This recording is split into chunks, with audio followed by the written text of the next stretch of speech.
He had no idea the injured alien woman he was carrying would become his family and bear his child.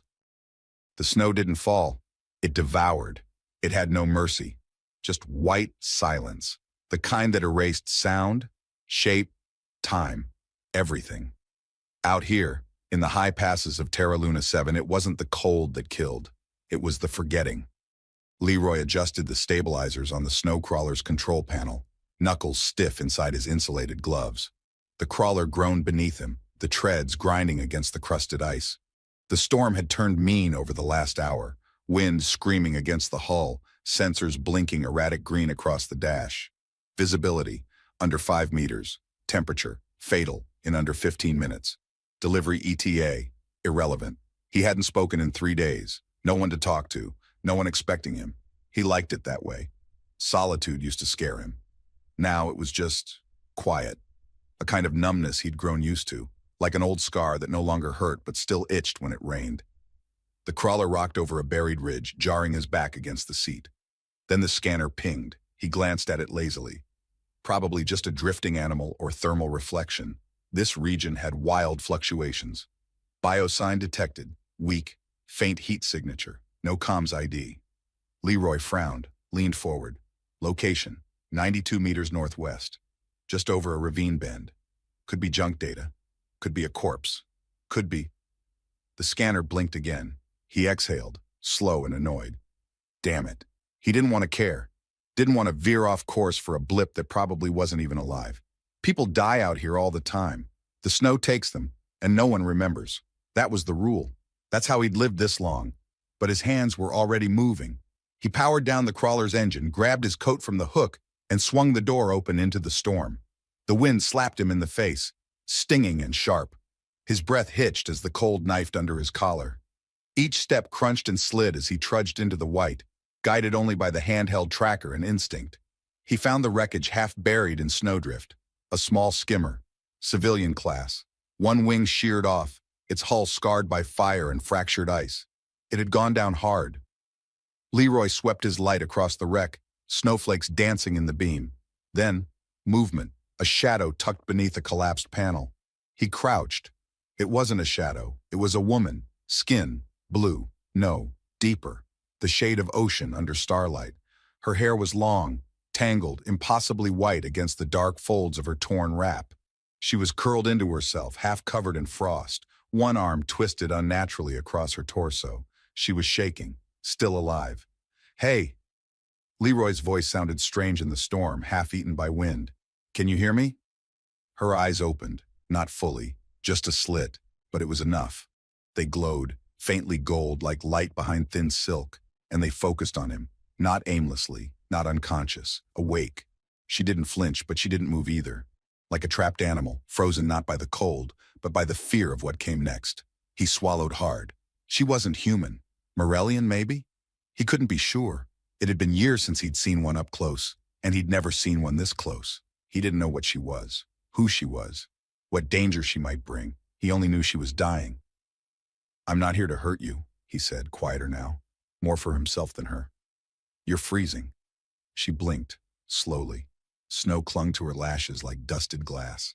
He eased closer and pulled his thermal cloak from his shoulders, wrapping it around her gently. She tensed, just a flicker. Her lips parted, as if to say something, but only a breath escaped. Then a word, cracked and fragile. Kirinai. He froze. The wind howled overhead. Snow lashed his back, but his mind had gone still. He knew that word, not a name, not in the way most would think. Kirinai, from an old Morellian dialect, one he'd helped catalog a lifetime ago. Left behind, he whispered. Her eyes sharpened at the translation, but she said nothing more. That word, it shouldn't have meant anything to him now. He had buried that part of his life beneath guilt and silence, but here it was, rising again, in her voice, in her breath. He lifted her carefully. Her body was lighter than he expected, bonier, not fragile, but stripped of strength. Her skin beneath the cloak was cold enough to burn. As he carried her back through the blizzard, the wind clawed at him, tried to rip her away. He tightened his grip. Her head rested lightly against his shoulder. She didn't speak again.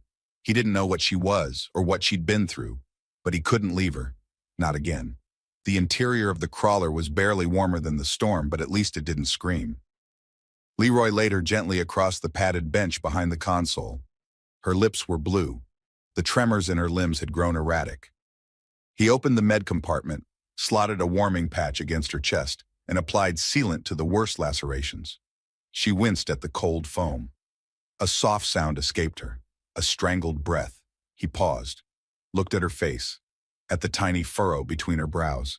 She was fighting. Whether the pain or the memory of it, he couldn't tell. He activated the heater. A low hum filled the space.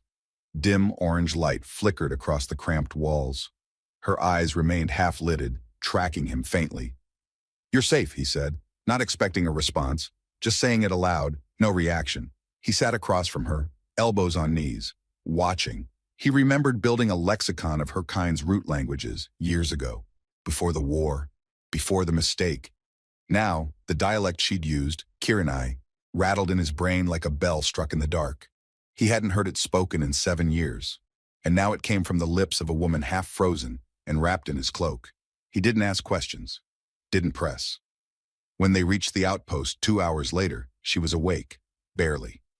Her head lolled slightly as the crawler powered down. She didn't resist when he lifted her again. The storm had started to die. The cabin was low-roofed and half-buried in snow, lit by the soft flicker of a thermal stove. One room, one door, 1,000 memories. He opened it. She didn't hesitate. Just looked at him once, then stepped inside, as if something in her had decided he was not the worst the world could offer. The fire had burned low by the time Leroy stirred. The cabin was still, so still that for a moment, he forgot he wasn't alone anymore. Then he heard the faint clink of ceramic. His eyes opened slowly. She was awake, sitting by the stove again, wrapped in his old cloak, her back to him. Steam curled from the lip of the broth bowl in her hands. She must have reheated it while he slept. No sudden movements, no signs of panic, just quiet awareness. Something tight in his chest unwound, not relief exactly, just the confirmation that she hadn't left. He sat up slowly, the floor mat stiff beneath his shoulders. The cold had crept in during the night, coiling through the edges of the room, numbing his hands and toes. He rubbed warmth into them absently as he watched her from across the dim cabin. Her posture was still wary, shoulders high, back straight, but she wasn't trembling anymore. That, he told himself, was progress, not trust, just survival, making space for stillness. The fire flickered low in the stove, casting ribbons of orange across her face. He could see her features more clearly now, the fine structure of her cheekbones, the small vertical scar above her brow, the thin split in her lower lip. Not fragile, just worn thin. And the way she held the bowl, both hands wrapped tightly around it, fingers pale blue against the ceramic, told him more than words could have. She was hungry, cold, still running on instinct, but she had chosen to stay. Leroy rose and crossed the room slowly, not too close. He crouched near the stove, added a fuel pellet, stirred the embers with a gloved hand. Flame bloomed again, heat pushing against the walls of the cabin in slow pulses. When he glanced at her, her golden eyes were watching him, steady, unreadable. "You didn't leave," he said, voice still rough with sleep. "No," she answered. Her voice was soft, hoarse, but steady. It was the first real word she'd spoken since collapsing in his arms. The sound of it rooted something inside him, like a string pulled taut across his ribs. He gave a slow nod. "Good." A beat of silence passed. The fire hissed and popped as if breathing with them. "You didn't ask me who I was," she said, not looking at him. "You didn't offer," he replied. Another pause. "Sira," she said. The name hung between them, weighty and unfinished. Not a declaration, a memory, or a ghost of one. "I'm Leroy," he said simply. Sira nodded once, more acknowledgement than greeting. He stood, retrieved a second bowl, and poured what little broth remained into it. He sat on the edge of the cot and ate in silence, the wooden spoon tapping faintly against the sides. Across the room, she sipped hers more slowly, as if testing its warmth with each mouthful. They didn't speak again for several minutes. He liked that. Words too quickly offered had a way of turning sour. Silence, at least, stayed honest. When they both finished, Leroy collected the bowls and stacked them in the wash basin. He poured melted snow into the kettle and set it over the stove. His hands moved automatically, like they had 100 times before. Only now, the space behind him wasn't empty. He felt her presence like a second flame, faint but undeniable. "I recognize that word you said," he murmured, not turning around. "Kiranai. Haven't heard that one in a long time." Sira didn't answer. "It's old," he continued. "Used in pre-war dialect chains, mostly by Morellian emissaries. It's not a name. It's a designation." Silence. Then she said, "It means left behind." He turned to face her. "I know." She looked at him. Her gaze was sharp, tired, and something else. Cautious curiosity, maybe. The kind that came from someone who'd stopped hoping people understood her, and was still surprised when they did. "Why do you know my language?" she asked. Leroy leaned against the wall, arms crossed loosely. "I was an archivist, a long time ago, specialized in cross-cultural syntax, treaties, trade codes, diplomatic structures." Her expression didn't shift, but he could feel the tension change, like she was waiting for the other shoe to fall. "I worked on one of the early Morellian Accords," he added. Now her eyes narrowed. Not suspicion, recognition. "And what happened?" she asked. Leroy didn't flinch. "I mistranslated a clause." He watched her closely. Her brows lifted barely. "Which clause?" He gave a humorless smile. "The one that determined whether spiritual envoys were protected under ceasefire protocols." A pause, long, heavy. Sira looked down at her hands. "That mistake killed people." "Yes," he said. No defense, just a truth. Her fingers tightened around the cloak. "I wasn't the only one responsible," he said. "But I was loud enough that no one else had to be." "You regret it?" "Every day." That was all he gave her. And it was enough. She didn't turn away. She didn't press further. They simply sat in the same room, the same warmth, both of them orbiting memories too large to speak aloud. Outside, the storm had passed. A faint light leaked through the frost-covered window.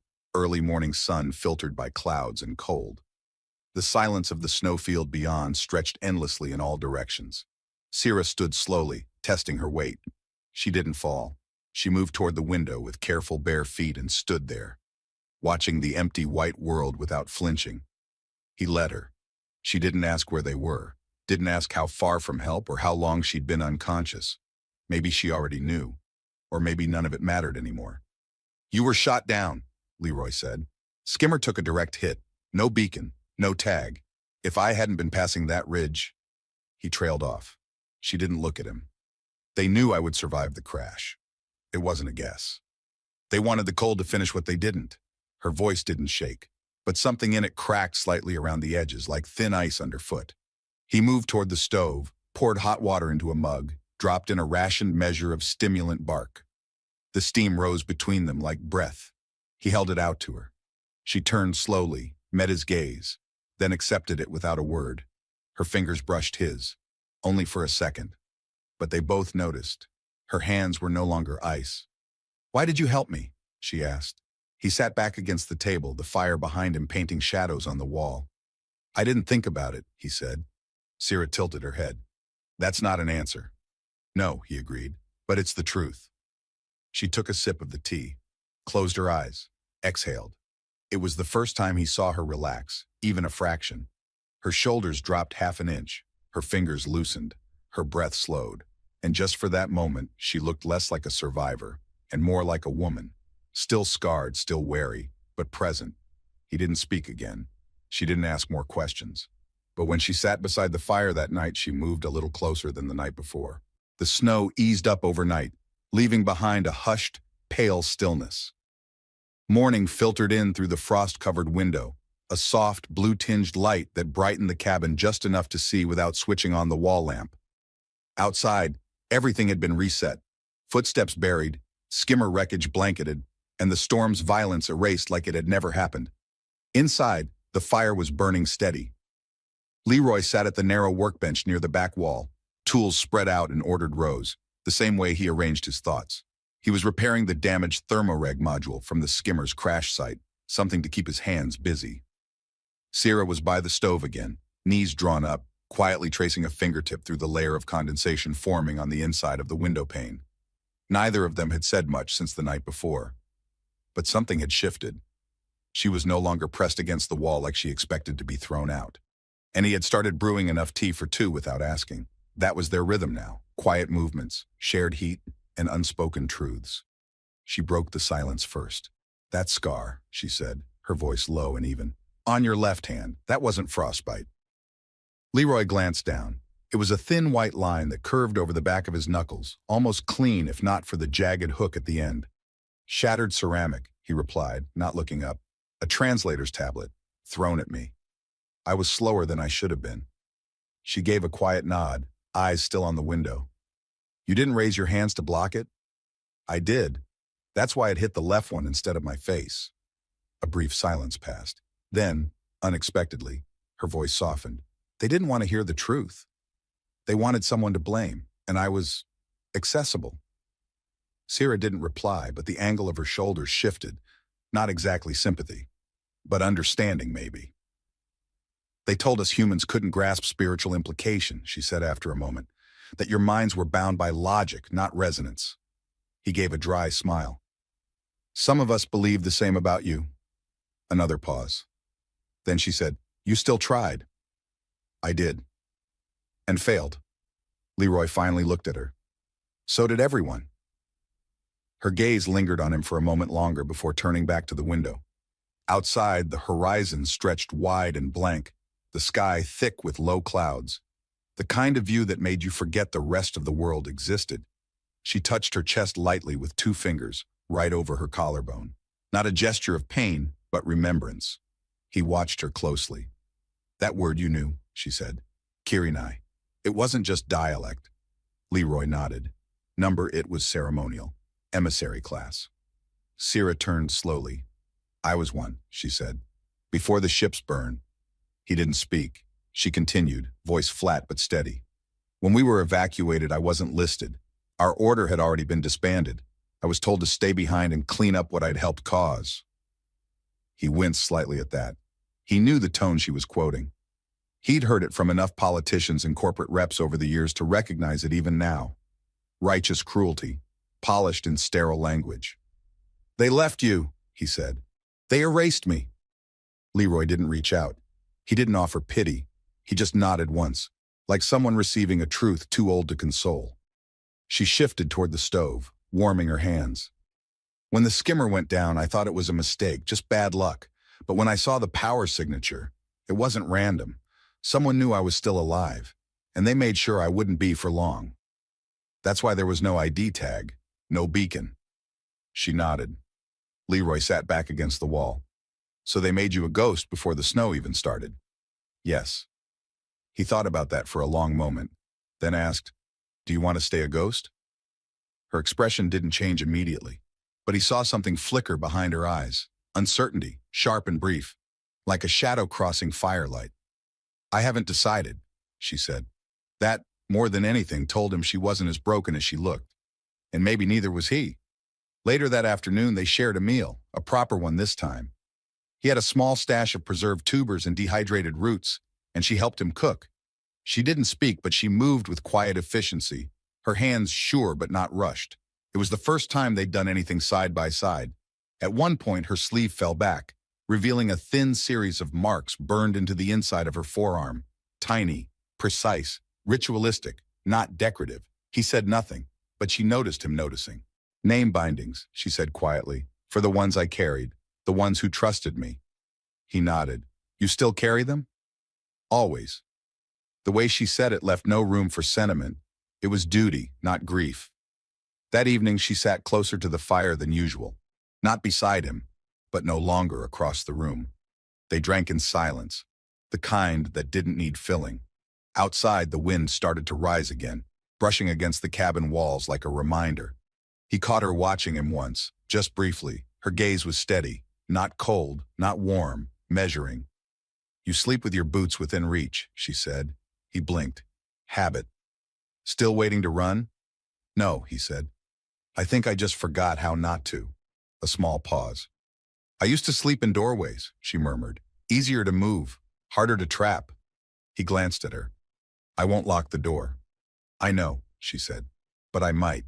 For the first time since she arrived, he let himself smile. That night, they didn't talk. But when he lay down on the mat near the far wall, he left the cot empty. She took it. No hesitation.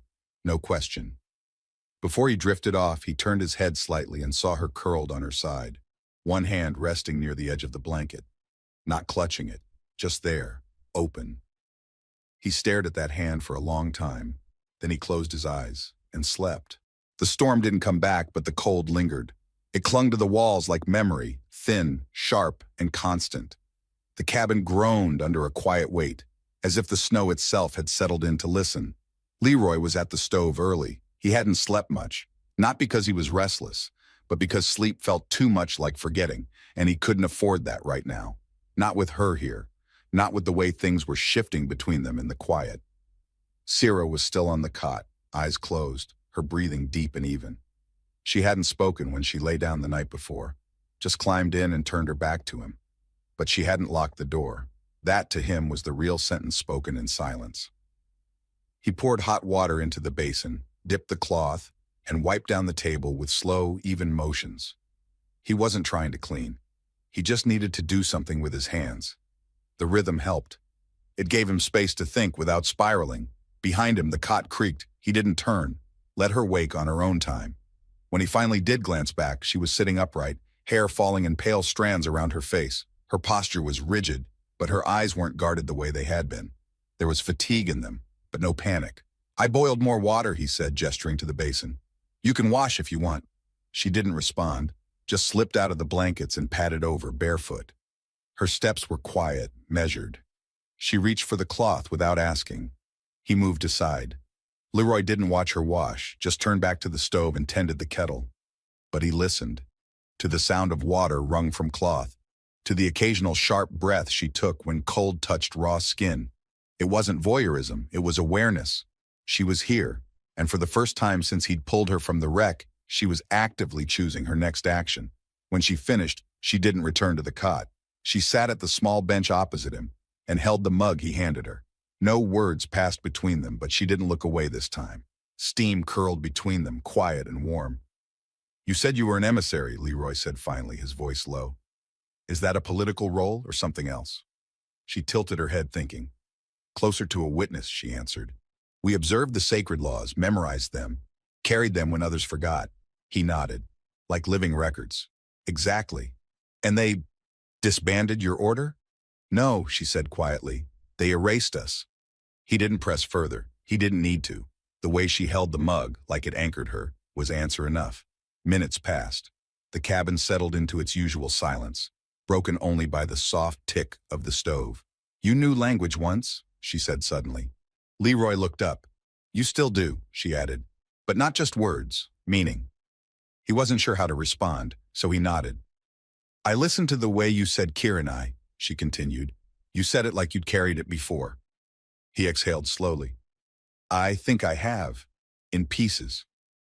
Sierra stared at him, expression unreadable. "I thought if I could get the translations perfect," he said, "the world would stop breaking." She didn't smile, but her voice carried the shape of one. "And instead, I broke it better than most." That made her blink. Then, after a moment, "I was told humans rarely admit their failures." Leroy chuckled. "Then I must be defective." Silence again, this time not heavy, almost light. Later, they shared food, simple boiled grains and dried meat soaked until soft.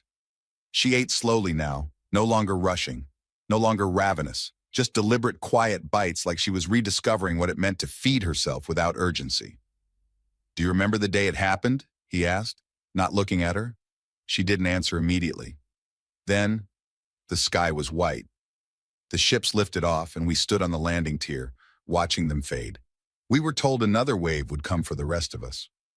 Her voice didn't waver, but something behind it did. "It never came," she finished. Leroy folded his hands on the table. "Someone made that decision." "Yes," she said, "but they didn't sign it in ink." That landed between them with the weight of truth. That night, after the fire had dimmed and the air cooled again, Leroy lay down on the mat beside the wall. The cot creaked again, and he assumed she was turning over. Then he felt it, soft steps across the floor. He opened his eyes. Sierra stood at the edge of his mat, eyes uncertain but not afraid. He sat up slowly, blinking the fatigue from his vision. She didn't move, didn't speak, just knelt beside him and settled onto the floor, a single blanket wrapped around her shoulders. "I'm not cold," she said. He nodded. "I know." They sat there, side by side, the silence so complete it was almost fragile. After a while, her shoulder brushed his. Barely, just pressure, not accidental. She didn't move away. His heart tightened, then softened all at once. Sierra let out a long breath, the kind you don't realize you've been holding until it's already gone. Her hand rested beside his on the floor, not touching, but close. He looked at her. She was staring at the fire. "I don't know what I'm doing," she said softly. "Me neither," he replied. She turned to him then, fully. Their eyes met in the dim light. Leroy didn't lean in, neither did she. They just stopped breathing for a moment. Shared air, shared stillness. Her fingers moved first. They slid over his, slow and deliberate, not urgent, not asking. He didn't close his hand around hers, just let the contact settle. A minute passed like that, then another. It wasn't passion, it wasn't desperation. It was the first real connection between two people who had spent too long being forgotten. And in that touch there was no past, no war, no names, just breathe. Just now. Leroy heard it before he saw it, the steady hum of an engine high above, too smooth for a transport, too deliberate to be weather monitoring. He stepped away from the sled he was calibrating and glanced toward the pale sky above the canyon rim. The clouds were high and slow-moving, nothing to reflect that low, pulsing vibration except a machine. He scanned the horizon again. Then it came, a flicker of metal against the clouds, far too clean and precise to be natural. A scan ship, not a patrol, and not by accident. He turned back toward the shelter, his pulse tightening. Inside, Sierra was hunched over a heating coil, working a repair weave into the corner insulation panel. She looked up as he entered, face calm but alert. "They're back," Leroy said. She didn't ask who, she already knew. Instead, she stood slowly, wiped her hands on a strip of cloth, and stepped to the edge of the doorway to listen. The hum was closer now, not descending, not hovering, sweeping, searching. "They think I signaled," she said quietly. "You didn't," he answered. "Number, but something in that wreckage might have. One of the bindings could have activated when the storm exposed it. If it pulsed a call phrase through the debris field, they picked it up.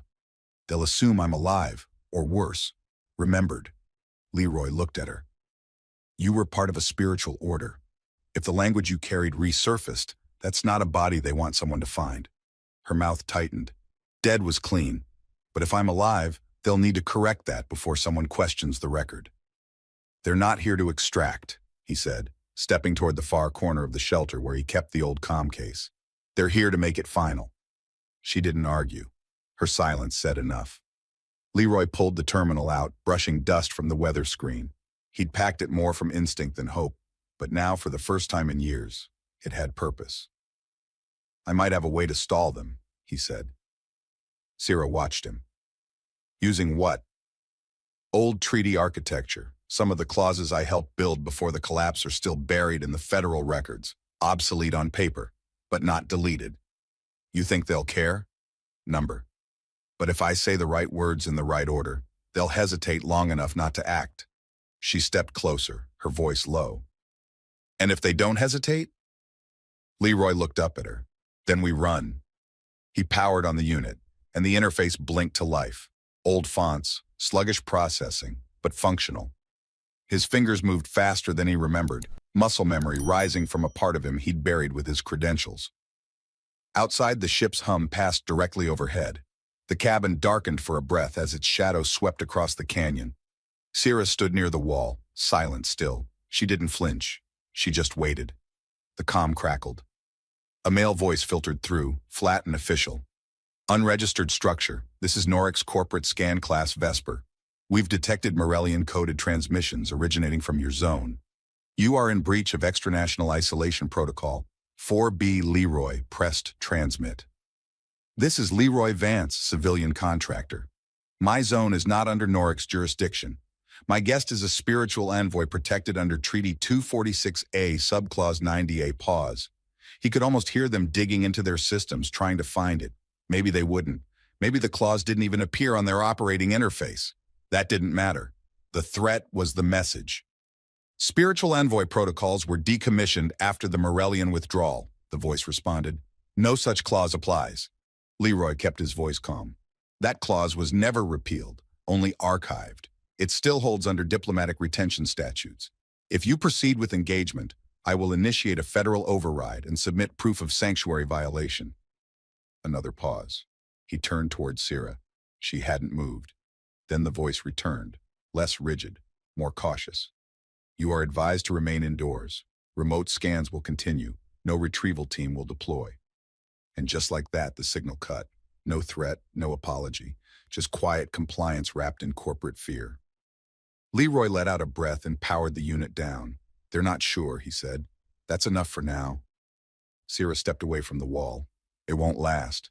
No, he admitted. But it bought us time. She came to stand beside him. You knew the language, the laws.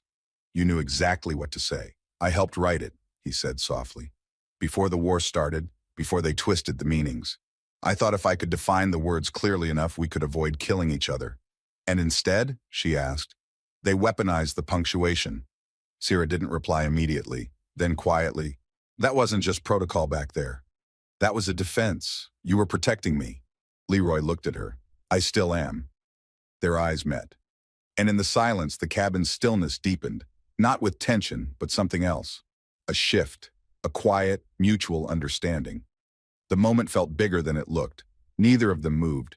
Then she said, we should go. He nodded, before the next scan ship came back, before the hesitation faded. That night, they packed again, but this time, without fear. They weren't running, not exactly. They were carving their own path, beyond zones and maps and records, past anyone else's authority. As they loaded the sled and secured the gear, Leroy paused, staring back at the doorway. What is it? Sierra asked. He shook his head. Just thinking how strange it is. I thought I built this place to disappear, but maybe it was always waiting for someone to bring me back. She walked up beside him and looked out over the canyon. Then let it stay behind, she said. He nodded, and together they stepped forward, out of reach, out of sight, and into a life no longer borrowed or stolen, but theirs. They walked for 3 days. No storm followed, no signal echoed from the sky. Whatever attention the scan ship had drawn to them had passed, for now, but neither of them spoke of returning. Their silence was agreement, unwritten, unspoken, but whole. The canyons narrowed as they moved south, their stone walls growing jagged and warm-toned, bleached red in the daylight and shadowed violet by dusk. Ancient terraforming engines had once tried to tame this part of the moon, but their reach hadn't finished the work. Gravity here pressed a little tighter. The terrain tugged at the ankles, made footsteps feel heavier, but it was quiet, unclaimed, unwatched, exactly what they needed. By the end of the 3rd day, they found it. A cliffside hollow just above the frost line, cut into the stone by centuries of wind. It was half hidden by brush and shale, facing away from the sky's usual approach vectors. The moment Leroy stepped into the entrance and felt the stillness inside, he knew they'd found something permanent. Sierra moved beside him, her fingers brushing lightly along the cave's inner wall. It's dry, she said softly. And stable, he added. Good airflow, warm rock. Her gaze flicked toward the high ceiling. We'll need to reinforce the roof if we want it to last through melt season. He looked at her. We? She met his eyes and didn't look away. You're not the only one building something this time. They started work the next morning. Neither of them had ever built a home like this before. Completely from scratch, with no fallback plan, no outpost signal waiting to catch them if things went wrong.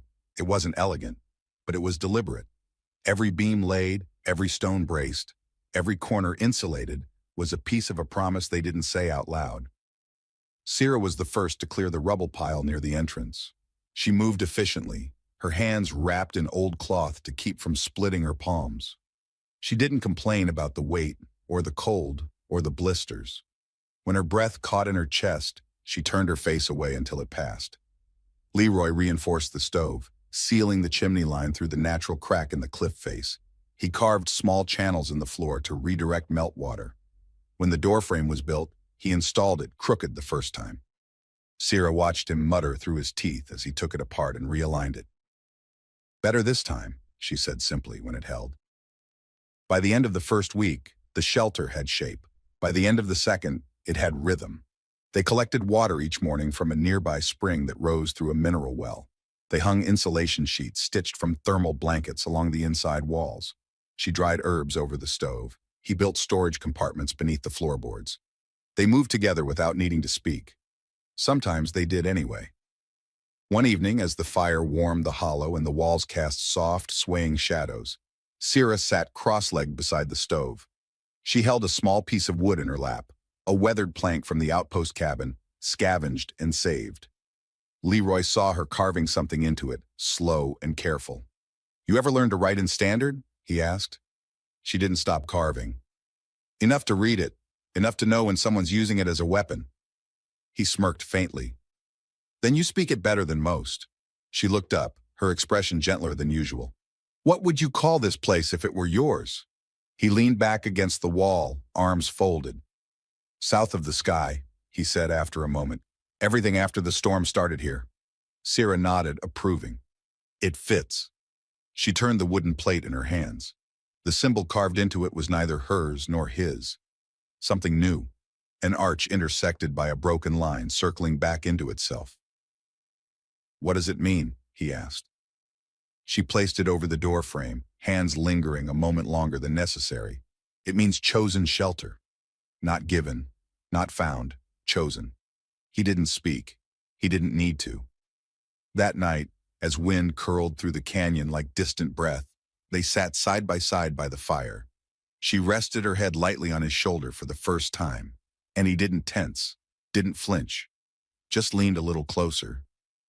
A day later, he found her in the early morning light, standing barefoot at the edge of the cliff, a hand resting lightly over her belly. He stepped up beside her, the quiet stretching between them. She didn't speak right away. Then softly she said, "I think I knew before the cabin." But I didn't let myself believe it. He didn't look at her, just kept his eyes on the pale orange horizon. "You're sure now?" She nodded. "There's no doubt anymore." Leroy's throat tightened, not in panic, not in fear, but with something else, a kind of weight that came from being needed again, from realizing he was no longer only responsible for himself. "You're not alone," he said. Syrah turned to him, her eyes steady. "And you're not running. I stopped the day I met you." Her hand slid into his, fingers that once trembled now steady. "I thought I would die without a name," she whispered. "Now I carry two." They stood like that for a long time, watching the sky brighten over the cliffs. Below, the wind stirred snow in gentle, spiraling trails, no longer a threat, just a reminder. The past had not vanished, but it no longer dictated the terms of their survival. Leroy looked down at her hand in his and saw the faint trace of the scarred bindings on her forearm. They had once marked who she served. Now they marked who she protected, and soon, who she would raise. He pressed a kiss into her temple, small and wordless. They didn't need a ceremony. They'd already built one, out of fire, out of stone, out of trust. Didn't flinch, just leaned a little closer. A day later, he found her in the early morning light, standing barefoot at the edge of the cliff, a hand resting lightly over her belly. He stepped up beside her, the quiet stretching between them. She didn't speak right away. Then, softly, she said, "I think I knew before the cabin, but I didn't let myself believe it." He didn't look at her, just kept his eyes on the pale orange horizon. "You're sure now?" She nodded. "There's no doubt anymore." Leroy's throat tightened, not in panic, not in fear, but with something else, a kind of weight that came from being needed again, from realizing he was no longer only responsible for himself. The moon turned slowly on its axis, tilting the days longer and warmer. What was once a snow-wrapped silence had softened into stone touched by sun, moss blooming in cracks where no green had lived before. The canyons breathed with a new rhythm now, slower, gentler. Life had taken hold. Inside the shelter, Leroy stirred awake. His hand instinctively reached out across the furs, finding warmth, finding her. Syrah was still asleep beside him, her silver-white hair splayed across the bedding like strands of frost thawed into silk. Her breath was deep and even, and her hand rested protectively over the gentle curve of her belly. He exhaled slowly, letting the quiet settle over him. This was the first time he'd woken without checking the scanners, without reaching for a weapon. He rose carefully, brushing his lips against her shoulder before slipping from beneath the covers. Outside, the canyon was bathed in golden light. The sky overhead was clear, an endless, cloudless arc of pale turquoise. Leroy walked barefoot across the smooth stone ledge, the warmth of morning seeping into the soles of his feet. A light breeze curled through the pass, carrying the scent of mountain herbs and mineral dust. Below, the valley shimmered with quiet promise. This wasn't exile anymore. It was home. He sat near the edge and closed his eyes, letting the silence press gently around him. It no longer felt like punishment. It felt like permission. Behind him, soft footsteps padded against stone. He didn't turn. He knew her steps by heart now, measured, grounded, unafraid. Sira settled beside him, drawing her shawl close around her shoulders. Her bare feet touched his. She was glowing, not from the sun, from within. "How are you feeling?" he asked. She smiled, eyes still on the horizon. Heavy, alive, whole. He took her hand and brought it to his lips. "Soon," he said softly. Sira nodded. Her fingers laced through his, and for a while they just sat like that, watching the world slowly wake. Later, she asked, "Do you remember the first thing I said to you?" He thought for a moment, then nodded. "Kira and I." "Left behind," she repeated. "Abandoned." He looked at her, eyes searching hers. "You were never truly alone." "Not after you," she agreed. Then her voice softened. "She won't know that word." He blinked. "Who?" "Our daughter." She said it so calmly, so confidently, like she'd known it all along. Perhaps she had. Leroy felt his heart beat harder in his chest. A daughter. "She's already strong," Sira said. "Already aware." He placed his hand gently over her belly. It was rounder now, firm beneath her skin. She breathed in slowly as he touched her. "You're sure?" "I'm not wrong." He smiled, quiet, reverent. "You'll teach her your language?" "Yes," Sira said. "And yours." Leroy tilted his head. "What if she doesn't want either?" "Then we'll listen, and let her speak the one she makes for herself." Her hand came to rest atop his. "She won't carry what we did, the war, the silence, the shame." Leroy leaned in and kissed her slowly. She leaned into him, not with urgency, but with ease. Their bodies had long since grown used to each other's warmth, but it still meant something. Everything. The day of Arian's birth was bright and still. No wind, no threat. Just air full of heat and pollen and birdsong high above the cliffs. Sira labored slowly, with breath and sweat and rhythm. Leroy stayed beside her, hands steady, voice quiet. He had faced down men in combat, rewritten treaties, walked through snowstorms with death at his heels. Nothing had ever shaken him like watching her body bring forth new life. Sira didn't scream. She groaned, she growled, she worked. And when the moment came, when Arian emerged with a cry so fierce it echoed down the canyon walls, Leroy caught her in his hands like something sacred. She was violet-skinned, like her mother. Dark-eyed, blinking, furious, alive. He wrapped her in the cloth Sira had prepared and placed her gently against her chest. Sira wept, not from pain, but from something older, something healing. "She's real," she whispered. Leroy brushed a strand of hair from her forehead. "She's perfect." They sat there for hours afterward, wrapped together in the furs, Arian sleeping soundly between them. The fire crackled low. Outside, the wind moved again, soft and warm. That night, Leroy stayed awake long after the others slept. He carved something into the doorframe of their home, a name in both languages. Arian, first light, not in memory of what was lost, but in honor of what was finally found. Weeks passed. They didn't mark time by calendars anymore, but by how Arian's hands learned to grasp, how her coos turned to gurgles, how the stars shifted over the ledge where they'd first kissed. Sira sang to her every evening. Leroy made toys from wood and bone, quiet puzzles from wire and stone. They took turns holding her through the night, though Leroy often woke to find Sira already cradling her. Barefoot, half asleep, whispering stories in Morellian too soft for him to understand but deep enough to feel. One morning, Arian reached toward the sunlight pouring through the window. Her fingers curled into a tiny fist. "She's already fighting gravity," Leroy joked. "She won't fear weight," Sira said, smiling. "She'll carry the world if she wants to. She already carries ours." Sira looked at him, and for a long moment neither spoke, because nothing else needed to be said. They had become a family, not by accident, not by blood alone, but by choosing each other over and over, even in the silence, even in the storm, even when the world stopped watching. Their child would never know exile, only love, only truth, only a sky too wide to be owned by anyone else.